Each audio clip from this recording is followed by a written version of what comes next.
ஆடிப்பெருக்கு வந்து ஆற்றுல வந்து வெள்ளப்பெருக்கு எடுக்கக்கூடிய ஒரு நாள். அந்த வெள்ளப்பெருக்கு வந்து விவசாயிகளுக்கு ஒரு நல்ல மகிழ்ச்சியும், புத்துணர்ச்சியும் குடுக்கும்.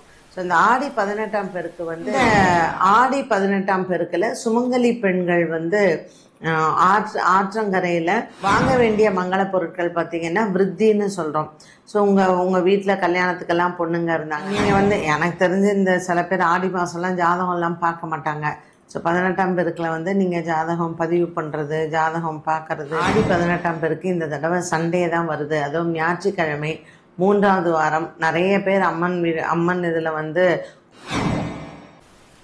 ஆன்மீக பரிகார நேயர்கள் அனைவருக்கும் அன்பான வணக்கங்கள். இன்னைக்கு நம்ம யாரை சந்திக்க வந்திருக்கோம் அப்படின்னு பாத்தீங்கன்னா, அஸ்ட்ராலஜர் பாரதி ஸ்ரீதர் மேடம் தான் சந்திக்க வந்திருக்கோம். வணக்கம் மேம். வணக்கம்மா. நல்லா இருக்கீங்களா? நல்லா இருக்கேம்மா. நீங்க நல்லா இருக்கீங்களா? நல்லா இருக்கேன் மேம். ஆடி மாசம் துவங்கியதுல இருந்து நிறைய நல்ல பதிவுகள் மக்களுக்காக நீங்க கொடுத்துட்டு வரீங்க. அந்த வகையில இப்ப வர இருக்கின்ற ஆடி 18ஆம் பெருக்கு ஆகஸ்ட் 3ஆம் தேதி வருது இல்லையா? 18ஆம் பெருக்கோட சிறப்புகள் என்ன? அன்னைக்கு வாங்க வேண்டிய மங்கள பொருட்கள் என்ன மேம்? பெருக்கு அப்படின்னாலே விருத்தி அப்படின்னு அர்த்தம். ஸோ ஆடி 18ஆம் பெருக்கு ஆடி மாதம் ஃபுல்லாகவே வந்து பார்த்திங்கன்னா இயற்கையை வணங்கக்கூடிய ஒரு மாதம் அப்படிதான் நம்ம சொல்லணும். இதை தான் நம்ம முன்னோர்களும் பின்பற்றினார்கள்.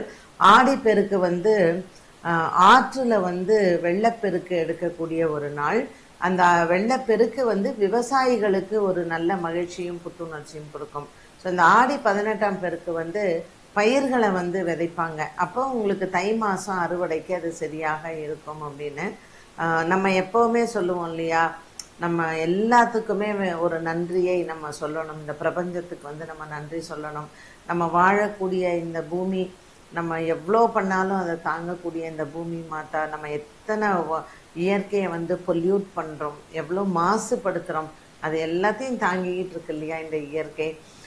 நமக்கு எப்போவுமே மழையை வந்து தவறாத கொடுத்து ஆறு, குளம், ஏரி இது எல்லாத்துலேயும் இந்த நீர் நிலைகள் எல்லாம் நிரம்பி நம்ம எவ்வளோ ஒரு சந்தோஷமாக இருக்கக்கூடியது வந்து மழை வர்றது தான். அதனால் பஞ்சபூதங்களையும் வணங்கக்கூடியது இந்த ஆடி மாதத்தில். அப்படி இந்த ஆடி மாதத்தில் வந்து இந்த 18ஆம் தேதியை வந்து நம்ம ஆடி பெருக்கு அப்படின்னு சொல்கிறோம். ஸோ இந்த ஆடி மாதத்தில் வந்து 18ஆம் தேதி அன்னைக்கு ஆற்றில் புது வெள்ளம் வருவதை வந்து எல்லாருமே மக்கள் வந்து அதை கொண்டாடுவாங்க. இன்றைக்கி தான் நமக்கு வந்து போரு, கிணறு அதெல்லாம் எடுத்தோம். அந்த காலத்துலலாம் ஆற்றங்கரைக்கு போய் ஆற்றங்கரையில் தண்ணி எடுத்துகிட்டு வந்து தான் வீடுகளில் வந்து சமைக்கிறதோ குளிக்கிறதோ நம்மளுடைய அன்றாட தேவைகளுக்கு ஆற்றங்கரையில் போய் குடத்துல தண்ணி எடுத்துகிட்டு வர்றது தான் வழக்கமாகவே இருந்தது. ஒரு கிராமத்தில் வந்து ஆறு ஓடும், ஆற்றங்கரையில் எல்லா பெண்களும் குளிப்பாங்க. பெண்கள் குளிக்கிறதுக்குன்னு ஒரு இடம், ஆண்கள் குளிக்கிறதுக்குன்னு ஒரு இடம். அதை படித்துறை அப்படின்னு சொல்லுவாங்க. அண்ட் யாராவது இறந்துட்டாலும் ஆற்றங்கரை ஓரம்தான் நமக்கு வந்து ஈம சடங்கு எல்லாம் செய்வாங்க. ஸோ அப்படியே அந்த ஆறில் வந்து குளித்து எல்லாம் பண்ணி, ஆறுகள் தான் முக்கியமாக இருந்ததே தவிர இன்றைக்கி நம்ம பயன்படுத்தக்கூடிய போர் வந்து பார்த்திங்கன்னா நவீன காலத்துக்கு நம்ம வந்து மாறக்கூடிய ஒரு சூழ்நிலை வந்துடுச்சு. ஸோ அந்த ஆற்றில் வந்து மக்கள் அப்படியே வெயிட் பண்ணுவாங்களாம் அந்த 18ஆம் தேதி எப்படி மழை வந்து தென்மேற்கு பருவ மழை வந்து வரும் இந்த ஆடி மாதத்தில் வந்து. ஸோ அந்த தென்மேற்கு பருவமழை இப்போ நம்ம ஜூன் மாதமெல்லாம் வந்து பார்த்திங்கன்னா தென்மேற்கு கோடை மழை வரும். கோடை மழை வந்தோடனே தென்மேற்கு பருவமழை வரும். அந்த தென்மேற்கு பருவமழை வந்து அந்த ஆடி மாதத்தில் மழை பொழிந்து 18ஆம் பெருக்கில் வந்து வெள்ளப்பெருக்கு எடுக்கக்கூடிய ஒன்றை நம்ம வந்து வருடம் பார்க்குறோம். இந்த ஆடி 18ஆம் பெருக்கில் சுமங்கலி பெண்கள் வந்து ஆற்றங்கரையில் ஒன்று கூடி அவங்க வந்து அந்த காதோலை கருகமணி எல்லாம் விளக்கேற்றி ஆறுக்கு, காவேரி தாயாருக்கு அவங்க நன்றி கடனை செலுத்துவாங்க. பூ போட்டு வணக்கம் சொல்லி நல்லபடியாக அந்த ஆறில் வற்றாத நதி நீர் இருக்கணும் அப்படின்னு சொல்லி.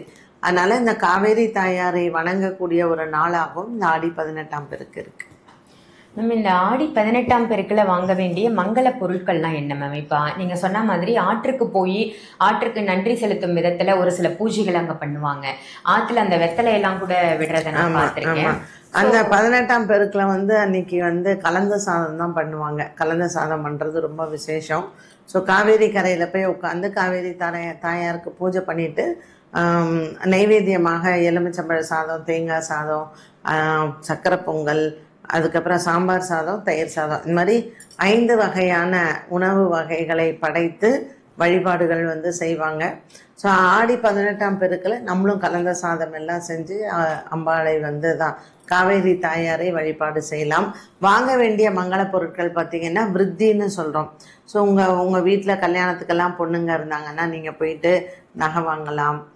உங்களுக்கு வந்து அதே மாதிரி 18ஆம் பெருக்கு அன்னைக்கு கண்டிப்பாக வீட்டில் வந்து அரிசி, உப்பு, தானியங்கள், பருப்பு, துவரம் பருப்பு இந்த மாதிரி வாங்கலாம். நம்மளுடைய உணவுக்கு என்றைக்கும் பஞ்சம் இல்லாமல் இருக்கணும் அப்படின்னு சொல்லிட்டு மங்கள பொருட்கள் வந்து நம்ம இறைவனை வழிபாடு செய்கிறோம் இல்லையா? ஸோ சந்தனம், மஞ்சள், குங்குமம் இந்த மாதிரியான பொருட்களை வாங்கலாம். Okay ma'am. இப்போ காவேரி கரை ஓரத்தில் இருக்கிறவங்க அங்கே போய் வழிபாடு செய்வாங்க. இப்போ ஆறுகள் இல்லை அப்படின்றவங்க என்ன மாதிரி வழிபாடு வீட்டில் மேற்கொள்ளலாம்? கண்டிப்பாக போருக்கு தான் பண்ணணும், வேறு என்ன பண்ணுறது? எங்கள் வீட்டில் நாங்கள் முதல்ல ஒரு ஃப்ளாட்டில் இருந்தோம். அந்த பாட்டி வந்து தஞ்சாவூரில் உள்ளவங்க. அந்த ஃப்ளாட்டில் உள்ளவங்க எனக்கு இன்றைக்கும் நினைவு இருக்குது. அந்த வயசான பாட்டி அந்த போருக்கு வந்து அந்த 18ஆம் பெருக்கில் பூஜை பண்ணுவாங்க. ஏன்னா அப்போல்லாம் வந்து அந்த 2002, 2003லலாம் எனக்கு தெரிஞ்ச பயங்கர தண்ணி கஷ்டம் இருந்தது சென்னையிலலாம். அந்த 18ஆம் பெருக்கில் அவங்க அந்த போருக்கு பூஜை போட்டு எப்பவும் நமக்கு இந்த பூமி கீழே தண்ணி வரணும் இல்லப்பா, அதனால இங்கே வந்து நம்ம போருக்கே பண்ணலாம் அப்படின்னு சொன்னாங்க. அதனால் சென்னையில் இருக்கிறவங்க போருக்கு தான் பூஜை போடணும். மேம், இந்த 18ஆம் பெருக்கு அப்படின்னாலே பெருகி கொடுத்தல் அப்படின்னு சொல்லுவாங்க இல்லையா? சோ நம்ம செய்யக்கூடிய விஷயங்கள் எல்லாம் பெருகும். என்ன மாதிரி விஷயங்கள் அன்னைக்கு துவக்கமா இருக்கிறது சிறப்பா இருக்கும் மேம்? என்ன மாதிரியான விஷயங்கள் நம்ம ஸ்டார்ட் பண்ணலாம் அன்னைக்கு? தொடங்கிறது நீங்கள் வந்து எனக்கு தெரிஞ்சு இந்த சில பேர் ஆடி மாதம்லாம் ஜாதகம் எல்லாம் பார்க்க மாட்டாங்க. ஸோ 18ஆம் பெருக்கில் வந்து நீங்கள் ஜாதகம் பதிவு பண்ணுறது, ஜாதகம் பார்க்கறது, பெண் வீட்டார் போய் பார்க்கறது, அதை வந்து நீங்கள் பண்ணலாம். அதே மாதிரி ஒரு பேங்க்கில் போய் அக்கௌண்ட் ஓப்பன் பண்ணுறது, நகை வாங்கிறது, இது எல்லாமே பண்ணலாம்.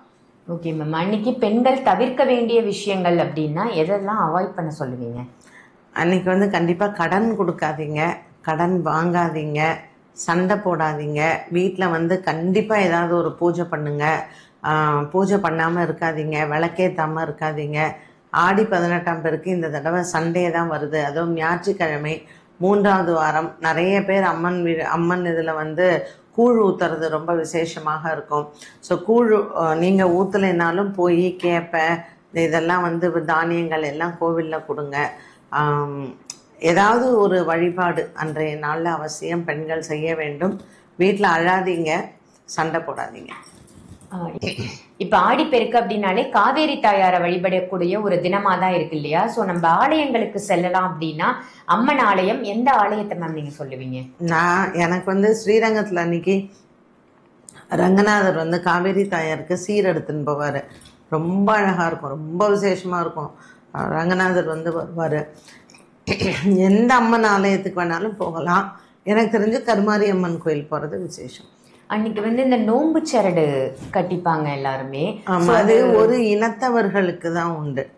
ஏன்னா வரலட்சுமி நோம்புல தான் சில பேர் வந்து நோம்பு கயிறு கட்டுவாங்க, சில பேர் கௌரி விரதம் நம்ம தீபாவளியோட வருது பார்த்தீங்களா, அதில் கட்டுவாங்க. சில பேர் வந்து காரடையான் நோம்புல வந்து கட்டுவாங்க. ஸோ எல்லாரும் கண்டிப்பாக பண்ணணுங்கிறது இல்லை. ஓகே மேம், ரொம்ப சிறப்பு. இந்த ஆடி 18ஆம் பெருக்கு பொதுமக்களுக்கு எப்படியெல்லாம் பெருகி இருக்கட்டும் அப்படின்னு அழகான பதிவாக கொடுத்தீங்க மேம். நன்றி மேம்.